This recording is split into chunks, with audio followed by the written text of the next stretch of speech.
आत्मेंद्रिय प्रीति वाचा तारे बलि काम। अपनी इंद्रियों को तृप्त करने के लिए लोग मेहनत कर रहे हैं, खुद है सेंटर ऑफ अट्रैक्शन, इसलिए हम लोग यहाँ संसार में कष्ट पा रहे हैं। हमने उस दिन वीडियो देखा, विज्ञान बिहारीपुर में वीडियो दिखाया, एक व्यक्ति जो है मोटरसाइकिल में अपने बूढ़े माता और पिता को पीछे बिठाकर लेके जा रहा है।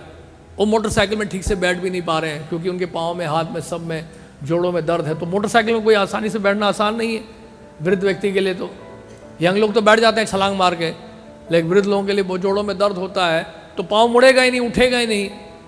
वो बड़े मुश्किल से उनको ज़बरदस्ती बिठाया पीछे और आगे वो बैठा हुआ है। और जैसे ओल्ड एज होम आया, जानते क्या किया उस व्यक्ति ने? उनका थैला उठाया और ऐसे ज़मीन पर फेंक दिया सड़क पे। और दोनों बड़े मुश्किल से, कष्ट से, वीडियो देखना, वो असली घटना है, बड़ी मुश्किल से जो है उस स्कूटर से नीचे उतरे, बहुत मुश्किल से को स्कूटर मोटरसाइकिल से उतरे। और जैसी वो उतरे, बैग उसने फेंका सड़क पे और वो चला गया तुरंत। वो उतर के अंदर तक छोड़ने तक नहीं आया वो लड़का। ये हालत, ये है संसार, ये है भौतिक जीवन। और वो बेचारे रो रहे हैं, बूढ़े माता पिता रोते हुए, और अंदर जा रहे हैं ओल्ड एज होम में, क्योंकि वहीं पे उनको अपना जीवन बिताना है। तो ये समस्या है भौतिक संसार में, यानी कि जीवन का अंत काल जो है इतना भयावह है, इतना भयानक है कि जिसका आप अंदाज़ा नहीं लगा सकते हैं। जिन लोगों से आपने बहुत आशा की, वही निराशा का कारण आपके लिए बनेंगे। सब कुछ बिखर जाता है संसार में, कोई आपके साथ नहीं रहेगा। एवरीथिंग सो ड्राई, सच बता रहा हूँ मैं आपको। आप सोच रहे हैं तो भाई चुपड़ी चुपड़ी बातें कर रहे हैं हमें जो है खुश करने के लिए, नहीं, ये वास्तविक सच्चाई है। बिखर जाते हैं लोग, सब बिखर जाते हैं। जैसे माता पिता बुजुर्ग होते हैं, बेटा चला गया अमेरिका, बेटी हो गई विवाहित, या बेटी भाग गई किसी के साथ। आज के समय में ऐसा होता है, वो किसी के साथ लिव इन है, कोई लिव आउट है, तो गायब हो गए घर से। आप जाइए कई घरों में जाके देखिए, अधिकांश जो बूढ़े लोग हैं वो घर में अकेले रह रहे हैं। होता है ऐसा, सच्चाई है ये। वो बिल्डिंग पूरा का पूरा खाली पड़ा हुआ है, दो बूढ़ा बूढ़ी रह रहे हैं, एक नौकर है, वहाँ कुत्ता भौंक रहा है बस। और उनका एक लड़का अमेरिका में है, वो फ़ोन करेगा, ठीक है ना पापा सब कुछ, आपको कुछ चाहिए तो बता देना, हम भेज देंगे आपके लिए। What nonsense. ये हकीकत है, बता रहा हूं आपको मैं, हकीकत है। सब बिखर जाएगा। कुछ समय के लिए लोग एक साथ मिले, थोड़ा ड्रामा किया, किसी ने मदर का रोल किया, किसी ने फादर का रोल किया, किसी ने ब्रदर का रोल किया, किसी ने सिस्टर का रोल किया। वो जब रोल खत्म हुआ, सब बिखर गए। कहाँ हैं आपके माता पिता, कहाँ हैं आपके भाई बहन पिछले जन्म के? सब छोड़ गए आपसे, कोई नहीं है आपके साथ। कहाँ हैं आपके दोस्त, कहाँ हैं आपके मित्र जो आपके साथ खेला करते थे, जिनके साथ कंचा गुल्ली डंडा खेलते थे? आजकल वीडियो गेम्स खेलते हैं, स्मार्टफोन में लगे रहते हैं लोग बच्चे। वो ज़माना और था, ये ज़माना और है। कोई आपका पुराना मित्र आपको फ़ोन करता है, प्रभु जी कैसे हैं आप, कैसा लग रहा है आपको आज इस्कॉन के अंदर, फुल टाइम बने, कैसा लग रहा है? हम भी शायद बन जाते हैं आपके जैसे। कोई फ़ोन करता है? एक भी मित्र आपका फ़ोन नहीं करता। सारे मित्र छोड़ के भाग गए आपको। कोई मित्र नहीं थे, वो सब धोखेबाज थे।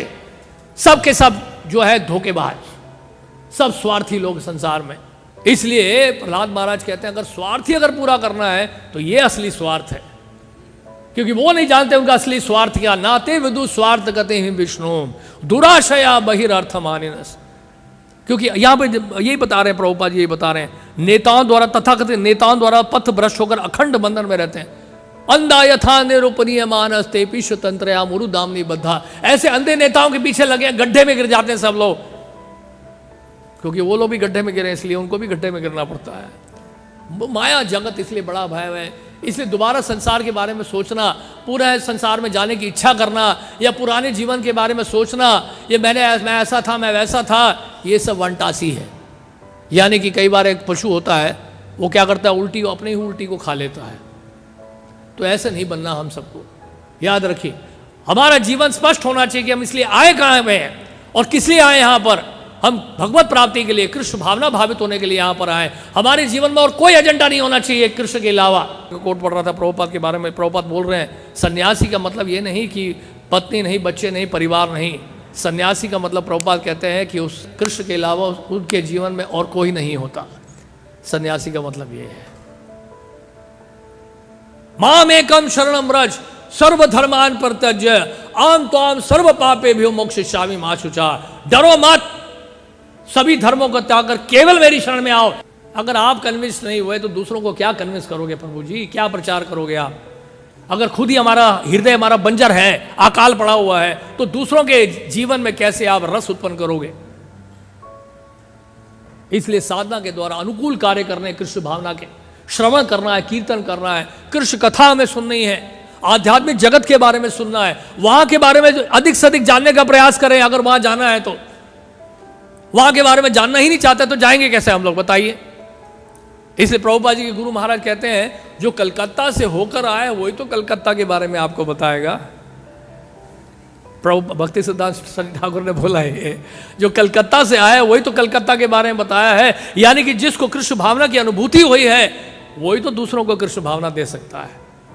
नहीं तो आप बात करोगे, सुविधाओं की बात करोगे बाहर जाकर, हमारे पास ये फैसिलिटी है, हमारे पास वो फैसिलिटी है, आ जाओ जी भक्त बन जाओ। What nonsense! ये प्रीचिंग है क्या? इस इज बोगस प्रीचिंग। अगर आप सुविधाओं के आधार पर प्रचार कर रहे हो और सुविधाओं से लोगों को आकर्षित कर रहे हो, that is a third class preaching. हमें आकर्षित करना है लोगों को कृष्ण से, कृष्ण भावना का दिव्य ज्ञान देकर, कृष्ण भावना भावित बनाने के लिए कृष्ण से आकर्षित करना है लोगों को।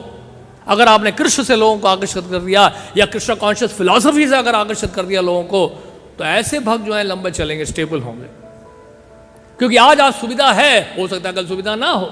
सुविधा तो छीन लेंगे ठाकुर जी, यस्याहम अनुगृणामि हरिष्ये तद धनम शनैः, धीरे धीरे सब कुछ छीन लेता हूं सारी सुविधा में। ऐसा स्वयं भागवत में भगवान बोल रहे, मैं नहीं बोल रहा हूं। नहीं तो ऐसा होगा बस इंदिरा के, जैसे कि भक्तों ठाकुर लिख रहे हैं, क्या लिख रहे हैं? मीछे निदा बोची गेलो रे राती दिवस शरीर साजे। यही कर रहे हैं, दिन में शरीर को सजाओ, रात को सो जाओ। ये कोई जीवन है? ये तो नर्क है।